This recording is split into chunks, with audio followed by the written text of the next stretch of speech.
Hello everyone, ICT virtual classes में मैं Yogesh team ने आपका स्वागत करता हूं। तो जैसा कि आप जानते हैं, हम लोग पढ़ रहे थे फिजिक्स में। बेसिकली हमने चार्ज की प्रॉपर्टी पर बात कर ली थी और आज हम बात करने वाले हैं कूलम्स लॉ की। कूलम्स फोर्स कह लीजिए, और इसी का दूसरा नाम होता है इलेक्ट्रोस्टैटिक फोर्स, यानी कि कूलम्स लॉ कह लीजिए या कूलम्स फोर्स कह लीजिए या इलेक्ट्रोस्टैटिक फोर्स कह लीजिए।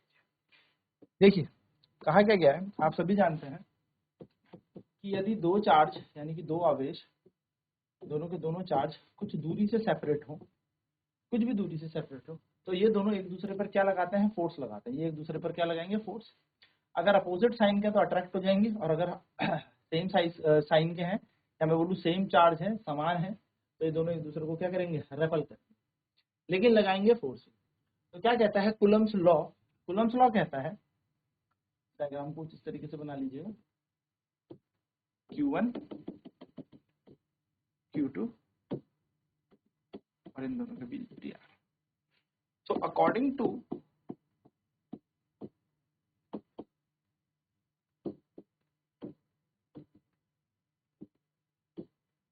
Coulomb's law,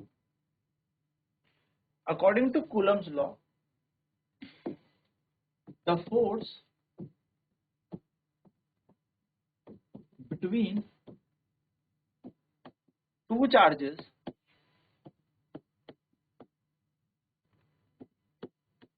is directly proportional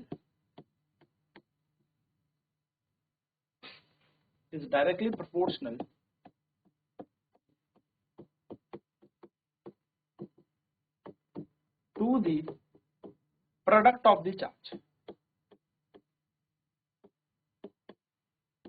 product of the charge।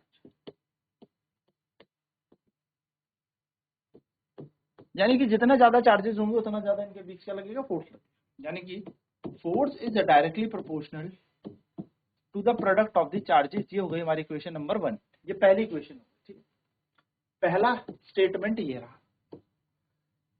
Coulomb's law का दूसरा स्टेटमेंट कहता है the force between two charges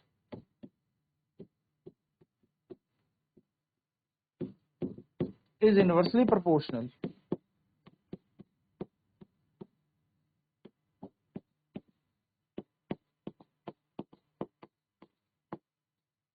to the square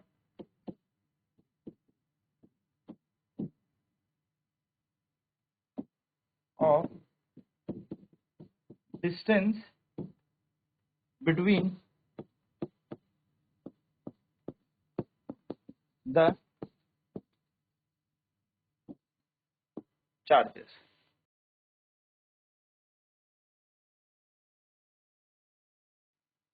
So the force between two charges is inversely proportional to the distance between the charges। यानी कि जो force है, एक काम करना, square of distance between the charges, यानी कि वो किसके है?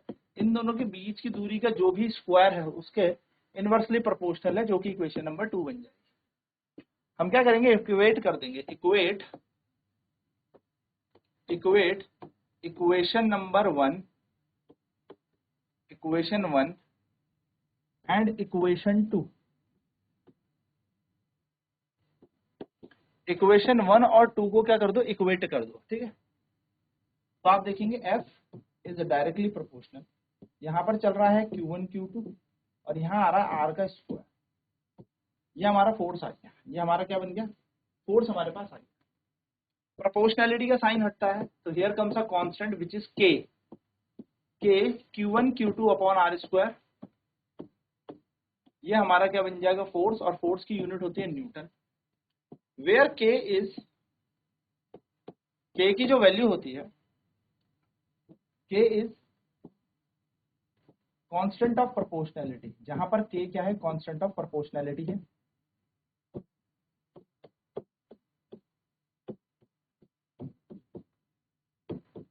कांस्टेंट ऑफ प्रोपोर्शनैलिटी है, और इस K की वैल्यू होती है फॉर एयर, हवा, या फॉर एयर और वैक्यूम।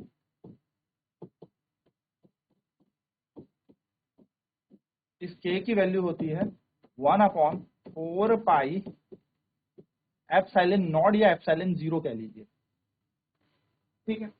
ये जो एप्सिलॉन नॉट आपको दिख रहा है, इसको अगर मैं यहाँ पर लगाऊं, इसमें तो के की वैल्यू को यहाँ लगाऊं, तो आप इस फोर्स को पढ़ेंगे F equals to 1/4 pi epsilon naught Q1 Q2 upon में आएगा R का स्क्वायर, और ये बन गया आपका कुलम फोर्स, ये बन गया आपका कुलम्स का force.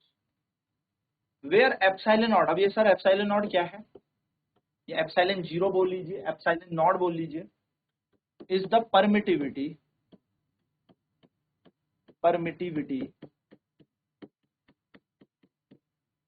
Of free space. Free space यानी कि जब कोई मीडियम है ही नहीं, तब कितनी परमिट कर रहा है ये मीडियम इस फोर्स को, कितना लगने दे रहा है, उसको कहते हैं।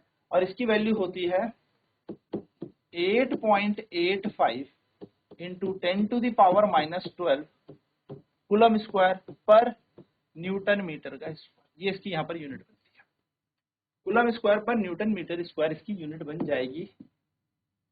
अब हो क्या रहा है ना, आजकल बहुत ज्यादा एक क्वेश्चन चल रहा है, डायमेंशन के क्वेश्चन बहुत बोर्ड पूछ रहा है, तो इसका डायमेंशन निकाल। तो क्वेश्चन आएगा dimension of permittivity, dimension of permittivity यानी कि एप्सिलॉन या एप्सिलॉन नॉट कह लीजिए, इसका डायमेंशन। सबसे पहले हम यूनिट यहाँ पर निकालना सीखेंगे। यूनिट ऑफ एप्सिलॉन कैसे निकाली जाएगी सर? तो हम जानते हैं कि भैया फोर्स है हमारे पास 1/4 पाई एप्सिलॉन नॉट, यहाँ पर है Q1 Q2 नीचे R स्क्वायर। मैथ्स कहती है जिसकी यूनिट निकालनी है उसको ऊपर भेज दो, तो एप्सिलॉन नॉट, क्योंकि 4 पाई की तो क्या ही यूनिट होनी है, 4 पाई तो एक नंबर है, तो यहाँ पर आ जाएगा Q1 Q2 upon FR square. हाँ, यहाँ पर एग्जैक्टली 4 पाई भी है, लेकिन 4 पाई की कोई यूनिट नहीं होगी, हम यूनिट निकाल रहे हैं, ठीक है, हम यहाँ पर यूनिट निकाल रहे हैं। तो हमारे पास इसकी यूनिट क्या आ जाएगी, हमारे पास इसकी यूनिट आ जाएगी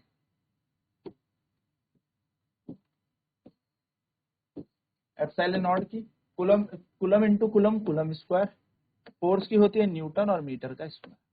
डायमेंशन आपको निकालना है, तो कुलम का स्क्वायर याद रखें, करंट इंटू टाइम AT का whole square, whole divided by Newton के लिए हम यूज करते हैं ML_T-2, और मीटर का स्क्वायर होगा L का स्क्वायर।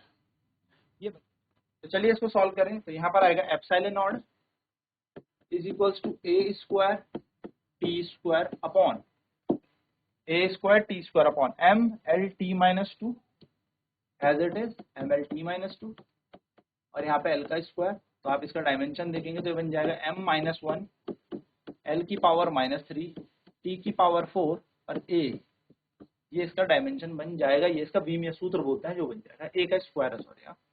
तो M ऊपर जाएगा -1 L स्क्वायर L3 ऊपर जाएगा -3 T की पावर -2 -2 और +2 बन जाएगी 4 और A का स्क्वायर, ये इसका डायमेंशन बन जाएगा। ये बात आपको ध्यान में रखनी है, इस तरीके से आप इसको निकाल सकते हैं। तो इसकी वैल्यू भी याद रखनी है एंड साथ ही साथ इसको भी याद ना। अगर सर हम यहाँ पर एक बात देखें, नोट, आपको ये बात भी याद रखनी है क्योंकि न्यूमेरिकल में बहुत यूज करने वाले हैं कि सर 1/4 पाई एप्सिलॉन नॉट को जहां हम K कह रहे थे, तो सर 4 की वैल्यू भी फिक्स है, हाँ बिल्कुल फिक्स है, पाई की वैल्यू भी फिक्स है 3.14, हाँ बिल्कुल फिक्स है, और एप्सिलॉन नॉट की तो आप बता ही रहे हो 8.85 इंटू 10⁻⁻12। तो इस पूरे को सॉल्व करके हमारे पास आएगा 9 इंटू 10⁻9 न्यूटन मीटर स्क्वायर पर कूलम स्क्वायर। सर यूनिट उल्टी क्यों हुई? क्योंकि ये K है, जो भी एप्सिलॉन नॉट की यूनिट है उसको उल्टा कर देंगे। तो याद रखिएगा K की वैल्यू होती है, या मैं बोल सकता हूँ 1/4 पाई एप्सिलॉन नॉट की वैल्यू होती है 9 इंटू 10⁻9।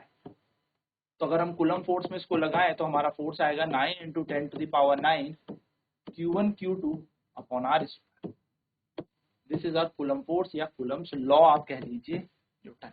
कितना फोर्स लगेगा इन दोनों चार्जेस के बीच जब ये दोनों को दोनों चार्जेस कहाँ है, एयर में प्रेजेंट हैं।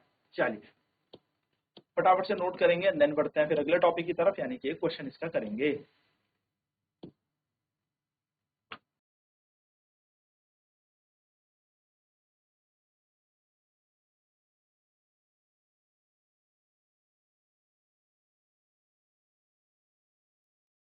हमने देखा F is directly proportional to Q1 Q2 and F is inversely proportional to 1/R square. Equate कर दिया हमने इक्वेशन 1 और इक्वेशन 2 को, दोनों को इक्वेट करने पर हमारे पास आया f is directly proportional to Q1 Q2 upon R square. Now यहाँ से प्रोपोर्शनैलिटी का जब साइन हटता है तो k कांस्टेंट आता है, जहाँ पे k जो है वो कांस्टेंट ऑफ प्रोपोर्शनैलिटी है। अब एयर के लिए या वैक्यूम के लिए बात करें तो k की वैल्यू होती है 1/4 पाई एप्सिलॉन नॉट। तो फॉर्मूला बन जाएगा फोर्स का 1/4 pi epsilon naught Q1 Q2 upon R square, जहाँ पे एप्सिलॉन नॉट को हम परमिटिविटी ऑफ फ्री स्पेस कहते हैं, यानी कि एप्सिलॉन नॉट को हम बोलते हैं 8.85 इंटू 10⁻⁻12 कूलम स्क्वायर पर न्यूटन मीटर स्क्वायर। ये हमारे क्या बन जाएगा, एप्सिलॉन नॉट की वैल्यू बन जाएगी।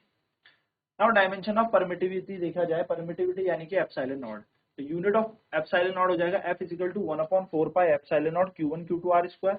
इस पूरे को ऊपर भेजा, f नीचे आ गया तो बन जाएगा Q1 Q2 upon FR square. Q1 Q2 की वैल्यू है c स्क्वायर, फोर्स की है न्यूटन, न्यूटन होती है ml/t-2 और l स्क्वायर यहाँ पर ये बन जाएगा। तो ये बन गई a square t square upon ml square t-2 into l का स्क्वायर, जिसको सॉल्व करके आएगा a square t square upon ml cube, नीचे क्यूब बनेगा t-2। अब ये पावर ऊपर जाएगी तो m की पावर -1, l की पावर ऊपर जाएगी तो -3 हो जाएगी, t की पावर आ जाएगी 4 और a की पावर आ जाएगी 2। तो ये वैल्यू बन गई। तो एप्सिलॉन नॉट आ गया m-1 l की पावर -3 t की पावर 4 a स्क्वायर। नोट हम यहाँ पर ये देखेंगे कि 1/4 पाई एप्सिलॉन नॉट जो है वो k के बराबर होता है, जिसकी हमने वैल्यू रखी है, और k किसके बराबर है, 4 इंटू 3.14 इंटू 8.85 इंटू 10⁻12। अब इतना कहाँ याद रखेंगे हम, तो इतना याद ना रख के इतनी वैल्यू को बार बार सॉल्व ना करा जाए, और हम इसको यहाँ पर कर देंगे, सीधे याद रखेंगे 9 इंटू 10⁹9, क्योंकि यहाँ पर एप्सिलॉन नॉट नीचे है तो वैल्यू यहाँ पर चेंज हो जाएगी और हो जाएगा 9 इंटू 10⁹9 न्यूटन मीटर स्क्वायर पर कूलम स्क्वायर। तो ये हमारे यहाँ पर वैल्यू बन गई। ठीक है, चलिए ये समझते हैं। नाउ तो एक क्वेश्चन करते हैं। क्वेश्चन है when find the electrostatic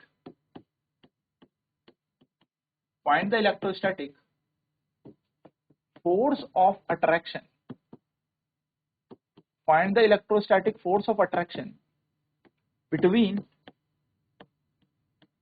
electron and proton, between an electron and proton separated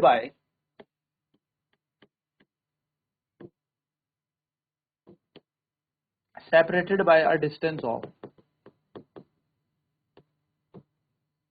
1 angstrom. चलिए सॉल्यूशन सिंपल कह रहा है कि भैया दो चार्ज है हमारे पास, एक है इलेक्ट्रॉन और एक है प्रोटॉन। ये दोनों के दोनों 1 एंगस्ट्रॉम की दूरी से सेपरेट है। इनके बीच कितना इलेक्ट्रोस्टैटिक फोर्स ऑफ अट्रैक्शन लगेगा। अब आप अच्छे से जानते हैं प्लस और माइनस है तो फोर्स ऑफ अट्रैक्शन ही लगेगा। अगर मैं इलेक्ट्रॉन के चार्ज की बात करूं तो इलेक्ट्रॉन का चार्ज होता है 1.6 इंटू 10⁻⁻19। बस फर्क कितना है, ये माइनस में होता है। फ्रॉम से अगर हम वहीं पर देखें तो प्रोटॉन का चार्ज होता है 1.6 इंटू 10⁻⁻19, बस ये प्लस में होता है। इन दोनों के बीच की दूरी देखी जाए तो 1 एंगस्ट्रॉम यानी कि 10⁻10 मीटर इनके बीच की दूरी है। हमें फोर्स निकालना है, तो फोर्स की वैल्यू क्या है, K Q1 Q2 upon R square. Simple सी वैल्यू हमारे पास है। F बराबर K Q1 Q2 upon R square. ना बच्चे लोग कुछ नहीं करना, K की जगह वैल्यू पुट कर देना है 9 इंटू 10⁻9। Q1 की वैल्यू भाई इलेक्ट्रॉन का चार्ज, Q2 की वैल्यू प्रोटॉन का charge, whole divided by R square. R square यानी कि यहाँ पर बन जाएगा 10⁻10 का होल स्क्वायर। तो F इज इक्वल टू यहाँ पर वैल्यू रखेंगे तो 1.6, फिर 1.6, फिर आपने 9 लिख दिया, पहले वैल्यू साथ लिख ली, ठीक है, एंड पावर्स को साथ में लिख लीजिए 10⁻9, 10⁻19, 10⁻19। जल्दबाजी नहीं, आराम से सॉल्व करें एक एक स्टेप में। 10 की पावर -20 बन जाएगा। आप बहुत अच्छे से जानते हो पावर यहाँ पर -19 है, -20 है तो एक -1 पावर बच जाएगी, एंड यहाँ पर 9 है, यहाँ पर 19 है, तो ये दोनों भी आपस में सॉल्व होकर 10⁻10 रह जाएगा, जिसमें से हम इसको सॉल्व करेंगे तो 10⁻9 छूट जाएगा। तो बहुत आसान हो गया। अब F इज इक्वल्स टू क्या आ गया, F इज इक्वल्स टू आ गया 1.6 इंटू 1.6 इंटू 9 इंटू 10⁻9, ये बन गया।